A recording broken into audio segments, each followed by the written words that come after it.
Now that things are starting to die down a little bit, we can get into areas to show you some of the damage. Here, obviously used to be some sort of house. There's steps that lead to nowhere now. It looks like this used to be a kitchen on this side, and then here in the driveway, it used to be a classic Dodge, is no more. The heat getting so hot at some points, even the metal you could see is starting to bubble up. And further down the street, you see more of the same houses that are no longer there, and a lot more destruction.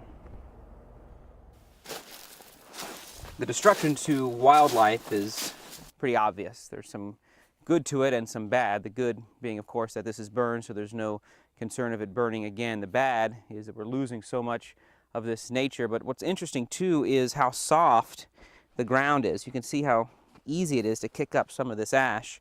But it's also interesting to see what lies in certain areas here, like this swing set that we found just on the side of the road. And to be honest, we can't even tell you what is actually supposed to be here, or what might have been here before the fire came.